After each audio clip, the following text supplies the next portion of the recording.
আরজিকর কাণ্ড। রাজ্যের বুকে সরকারি হাসপাতালে কর্তব্যরত মহিলা ডাক্তারের ওপরে পাশবিক নির্যাতন আর তারপর খুন। এই ঘটনায় কার্যত বাকরুদ্ধ হয়ে গিয়েছে দেশের মানুষ।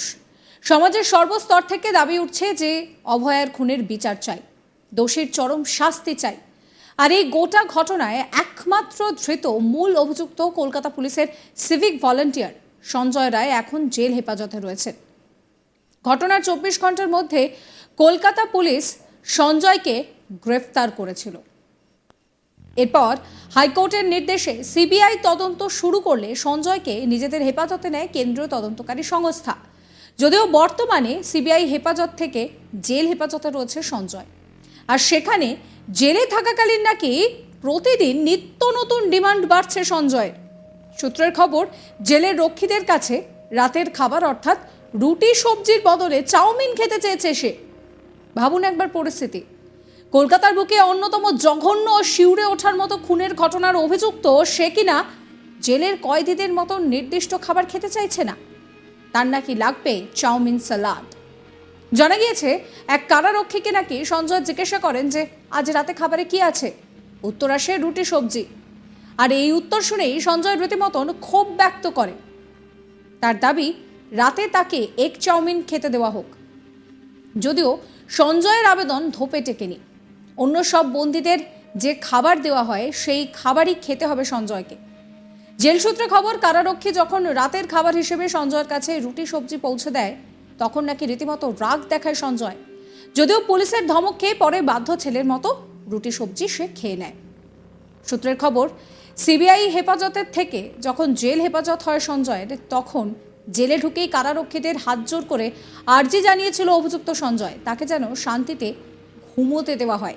সেই আর্জি কিছুদিন তাকে বিড়বিড় করতেও দেখা গিয়েছে। যতদিন যাচ্ছে ততই যেন ধীরে ধীরে পুরনো মেজাজে ফিরছে সঞ্জয়। রাতে রুটি সবজির বদলে এক চাউমিন খেতে চাওয়া তারই কিন্তু প্রমাণ।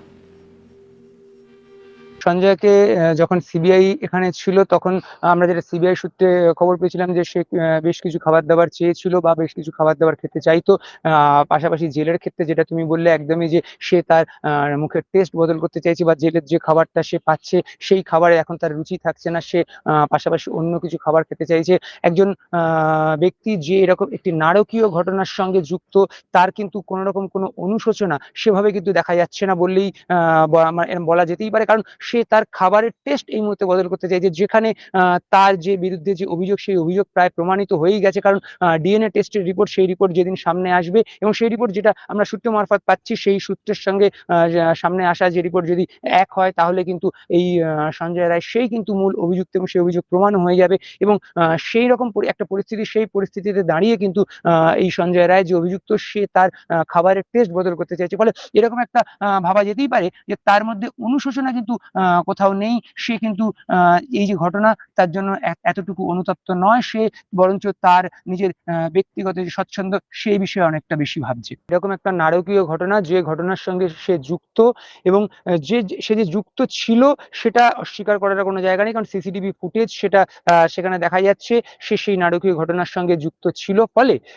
সঞ্জয় রায় সে এই মুহূর্তে তার অনুশোচনা তো অনেক দূরে, যেটা তুমি বলছিলে, সে এই মুহূর্তে তার খাবারের টেস্ট বদল করতে চাইছে। আমরা সিবিআই এখানে যখন ছিল, অর্থাৎ সিবিআই এর কাস্টডিতে যখন ছিল, তখনও আমরা সিবিআই সূত্র থেকে জানতে পেরেছি সে তার কিছু খাবারের চাহিদা ছিল বা সে বেশ কিছু খাবার খেতে চাইতো।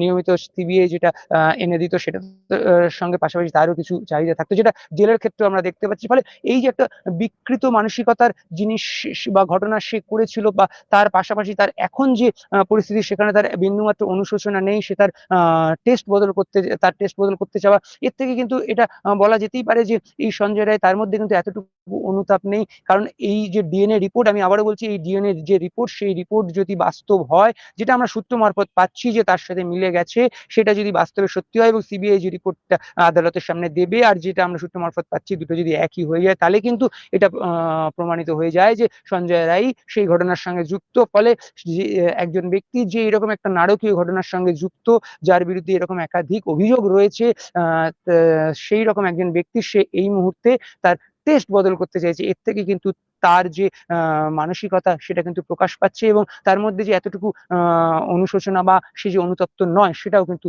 বোঝা যাচ্ছে। সাবস্ক্রাইব করবেন চ্যানেলকে।